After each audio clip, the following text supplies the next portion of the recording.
बुद्धं शरणं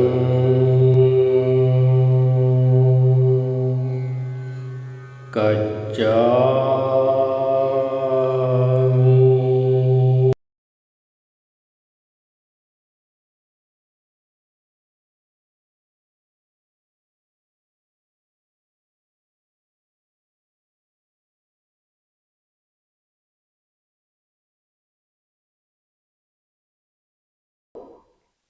குருவே சரணம், குருவே துணை, குருவே போற்றி, குருவே எல்லாம்.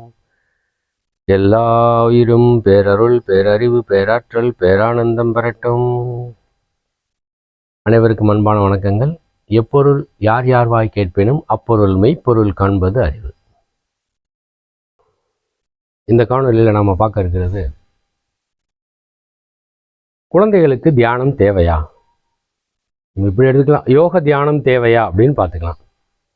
ஆனால் இதில் நாம் பார்க்குறது தியானத்தை மட்டும் பார்ப்போம், யோகத்தை தொடர்ச்சியாக பார்ப்போம். ஏன் அப்படின்னா, குழந்தைகள் அப்படின்றது 3 வயசுக்கு மேலேயே நம்ம குழந்தைகளை எடுத்துக்கிறோம். நம்ம ஒரு 12 வயசு வரைக்கும், அப்புறம் அது சிறுவன் கணக்குலேயும் சேர்க்கலாம். குழந்தைகளுக்கு 3 வயசுக்கு மேலே, ஏன்னா அதுக்கு முன்னாடி குழந்தைகள் சொல் பேச்சு கேட்காதுங்க. அது ஜாலியாக ஆனந்தமாக இருக்குங்க, அது ஒன்றும் பண்ண வேண்டாம், விட்டுருங்க. 3 வயதில் இருந்து உங்களுடைய குழந்தைகளுக்கு தியானம் தேவையா அப்படின்னா உறுதியாக தேவை. ஏன் தேவை அப்படின்னு பார்ப்போம். நம்ம இயல்பாகவே குழந்தைகளுக்கு இந்த விளையாட்டு புத்தி இருக்கும். அந்த விளையாட்டு புத்தியின் காரணமாக அவங்க என்ன செய்வாங்க, தான் அறியாமலே சிறு சிறு சிறு தவறுகள், அதாவது இந்த பொருள்களை எனக்கு வேணும் அப்படின்னு நினைக்கிறது, அந்த பார்த்த பொருளை உடனே தான் அதை கை கொள்ளணும் அப்படின்னு நினைக்கிறது, அதுக்கு தடையாக இருக்கவங்கள துவம்சம் பண்ணணும், இல்லாட்டினா அழுது அடம் பிடிச்சி ஒத்துழையாமை இயக்கம். மகாத்மா காந்தி அவர்கள் அந்த குழந்தைகளை பார்த்து தான் அந்த ஒத்துழையாமை இயக்கத்தை கற்றுக்கிட்டேன் அப்படின்வார். அந்த மாதிரி ஒத்துழையாமை இயக்கம் பண்ணுறது, அதாவது எதையும் சொல் பேச்சு கேட்காம அடம் பிடிச்சி ரோட்டில் படுத்து உருண்டு பிறண்டு இதெல்லாம் செய்யும் சின்ன குழந்தைகள்லாம். கொஞ்சம் வயசு வந்துடுச்சு அப்படின்னா கேட்கவே வேணாம், நம்ம என்ன சொன்னாலும் ஒரு முறைச்சி பார்த்துட்டு போவோங்க பிள்ளையெல்லாம். அது நம்ம கண்ணு எல்லார் வீட்லேயும் இருக்குது, அல்லது பலர் வீட்டில் இருக்குது அது. அப்போ இந்த குழந்தைகள் இயல்பாகவே ஒரு ஒரு அதுக்கு அடமண்ட்டுன்னு வாங்க பாருங்கள், அதாவது ஒரு பிடிவாத குணம் அந்த குழந்தைகளுக்கு வந்துடும். ஏன்னா கண்ணே மணியே முத்தே அப்படின்னு அது கொஞ்சி கொஞ்சி கொஞ்சி கொஞ்சி குழந்தையிலேருந்து கொஞ்சிட்டு வந்தது. ஒரு குறிப்பிட்ட வயதுக்கு அப்புறம், அந்த 3 வயசுக்கு மேலே அந்த குழந்தைக்கு எது தேவை எது தேவையில்லைன்னு தெரியாது. அதன் விளைவாக அது பார்க்குற பொருளெல்லாம் தனக்கு சொந்தம் கொண்டாடணும்னு நினைக்கும், அல்லது தனக்கு தோன்ற மாதிரி வாழ்க்கையை அமைச்சிக்கிறலாம் அப்படின்னு நினைக்கும். அதாவது ஸ்கூலுக்கு போகிறதுலேருந்து பல் விளக்க மாட்டேன், குளிக்க மாட்டேன், இந்த பொருளை சாப்பிட மாட்டேன், எனக்கு இதுதான் வேணும், கடையிலேருந்து பொருளுங்கள் தான் எனக்கு வேணும், அதெல்லாம் கெடுதல் நமக்கு தெரியும், ஆனால் அந்த குழந்தைக்கு தெரியாது. அப்போ இந்த மாதிரி சின்ன சின்ன விஷயங்களை அந்த குழந்தைகள் அடம் பிடிக்கும் பொழுது அந்த குழந்தைகளுடைய மனதை புரிய வைக்கக்கூடிய திறன் தியானத்தில் தான் இருக்கு.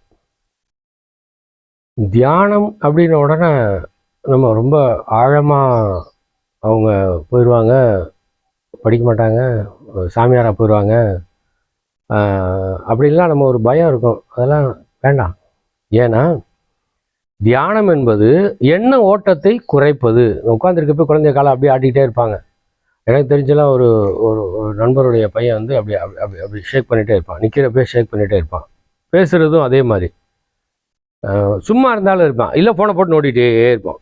அதெல்லாம் என்ன அப்படின்னா, மனமானது அளவுக்கு அதிகமான வேகத்தில் ஓடிக்கொண்டிருக்கிறது. எண்ண உற்பத்தி, இந்த ஷார்ட்ஸை ஒன்று டக்கு டக்கு டக்குன்னு ஷார்ட்ஸ் ஓடுது பாருங்கள். அப்புறம் எண்ணெய் ஓட்டம் பிரம்மாண்டமாக எண்ணெய் ஓட ஆரம்பிச்சிடும். முதல் பல்பு ஃபியூஸ் ஆயிரும், 2வது தாட் அதிகமாக வரும். அப்போ அவங்களால என்ன செய்ய முடியாது, ஒரு இடத்துல அமைதியாக உட்கார முடியாது. உடலை அசைக்காமல் 5 நிமிடங்கள் கூட அவர்களால் அமர முடியாது. அப்போ அந்த குழந்தைகளுக்கு உறுதியாக நாம் தியானம் செய்வதற்கு பழக்கப்படுத்த வேண்டும். தியானனுடன் அப்படியே பத்மாசனத்தில் உட்காந்து தியான முத்திரை வச்சு அதெல்லாம் ரொம்ப வேண்டாம். எப்படி சேரில் உட்காந்தா சேரில் உட்காந்துருக்க மாதிரி. நீங்கள் விவேகானந்தர் சின்ன வயசில் ரொம்ப துரு ரொம்ப சேட்டை பண்ணுவாராம். அடாவடியில் நம்பர் 1 அளவுக்கு அதிகமான சேட்டை பண்ணுவாராம். இங்கிட்டு பிடிச்சி இழுத்து போட, அங்கிட்டு போய் இழுத்து போட, ஒரு இதெல்லாம் அவருடைய ரத்தம் வந்து பயங்கரமாக வெளியே போகிற அளவுக்கு அவருக்கு பிரச்சனைகள் வந்திருக்கு. அவர் குழந்தையா இருக்கப்ப அந்த அளவுக்கு சேட்டை பண்ணுறப்ப அவங்க அம்மா என்ன செய்வாங்களாம், பார்த்தோன்னே அவரை போய் பிடிச்சி இழுத்துட்டு வந்து வச்சு தலையில் ஒரு குடம் தண்ணியை ஊற்றிட்டு காதில் வந்து சிவ மந்திரம் சொல்லுவாங்களாம். இப்போ நமச்சிவாய் நமச்சிவாய் நம்ம சொல்ல முடியல, அந்த மாதிரி அவங்க ஒரு மந்திரம் சொல்லுவாங்களாம். உடனே அவர் வந்து சைலண்ட் ஆயிடுவார். நம்ம பிடிச்சி இழுத்துட்டு வந்து தண்ணியெல்லாம் ஊற்ற முடியாது.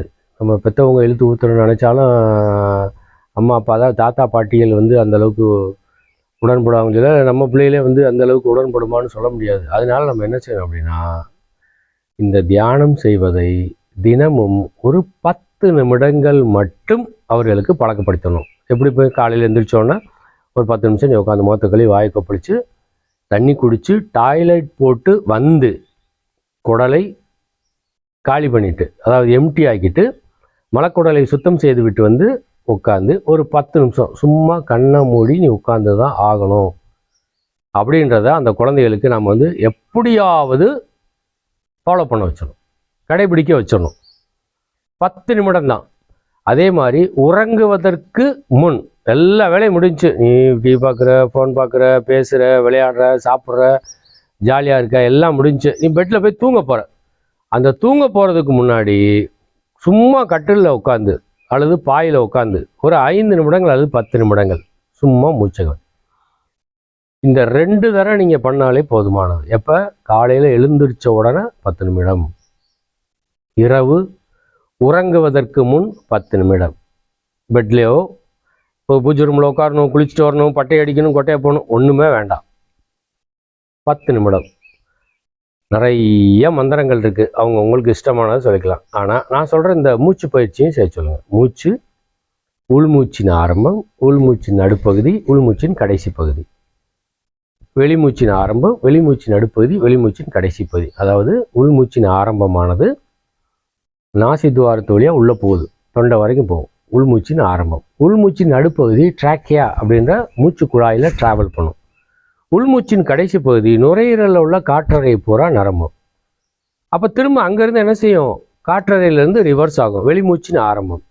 அப்போ ட்ராக்கியால் ட்ராவல் பண்ணும். வெளிமூச்சின் நடுப்பகுதி, வெளிமூச்சின் கடைசி பகுதி நாசி துவாரம் வழியாக வெளியில் வந்து மேலுதட்டில் உஷ்ணமாக ரப் பண்ணிட்டு போகும். இதை மட்டும் நீ கவனிச்சா போதும், மூச்சை மட்டும் கவனித்தால் போதும் அப்படின்ற டெக்னிக்கை, இது புத்த பகவானுடைய ஆனாபானாசதி விபாசனாவின் ஒரு பார்ட், நாளில் ஒரு பகுதி. இந்த மூச்சு வட்டத்தை உள்மூச்சின் ஆரம்பம், உள்மூச்சின் நடு, உள்மூச்சின் கடைசி, இடைவெளி, வெளிமூச்சின் ஆரம்பம், வெளிமூச்சின் நடு, வெளிமூச்சின் கடைசி அப்படின்னு இந்த மூச்சு வட்டத்தை கவனிக்கிறது வெறும் 10 நிமிடங்கள் மற்றும் உங்களுடைய குழந்தைகளுக்கு தியானமாக நீங்கள் கற்றுக் கொடுத்து விட்டீர்கள் என்றால் அவர்களுடைய அக அமைதி, மன அமைதி சிறிது சிறிதாக அதிகரிக்கும். அவ்வாறு அதிகரிப்பதன் மூலம் அந்த குழந்தைகளுக்கு சிந்திக்கும் திறன் அதிகரிச்சிடும். சிந்திக்கும் திறன் அதிகமாயிடுச்சு அப்படின்னா தனக்கு எது தேவை, தனக்கு எது தேவை இல்லை, இது விருப்பமா அல்லது தேவையா, பெற்றோர்கள் நமக்கு ஒரு விஷயத்தை நமக்கு புகுத்துறாங்க அப்படின்னா அது சரியா இருக்குமா இருக்காதா, இது எல்லாத்தையும் கூட்டி கழித்து பார்க்கக்கூடிய திறன் வந்து அந்த குழந்தைகளுக்கு வந்துடும். ஏன்? மன அமைதியாக இருக்குது, எண்ண ஓட்டம் குறைஞ்சிருக்கு. 10 நிமிஷம் தியானத்தில் உட்காந்து ஒரு குழந்தை உட்கார முடியுதுன்னா உறுதியாக விவேகானந்தர் மாதிரி அவர் வருவார், காலையும் இரவும். அதனால சும்மா இருக்க நேரத்தில் நாம தியானம் பண்ணணும். அப்போ தான் இந்த தியானத்தினுடைய மூச்சு பயிற்சியினுடைய ஆழம் புரிஞ்சு நம்முடைய வாரிசுகளுக்கும் வம்சங்களுக்கும் குழந்தைகளுக்கும், அறிஞ்ச குழந்தைகளுக்கும் தெரிஞ்ச குழந்தைகளுக்கும் ஒரு 10 நிமிடம் காலையில் மூச்சை கவனி. வேற ஒன்றுமே செய்ய வேணாம். இதை பண்ணு அதை பண்ணுன்னு எண்ணத்தை அதிகரிக்கக்கூடிய பயிற்சி எதுவும் கொடுக்க வேண்டாம். எண்ணத்தை குறைக்கக்கூடிய பயிற்சியை இந்த குழந்தைகளுக்கு மூச்சு பயிற்சி.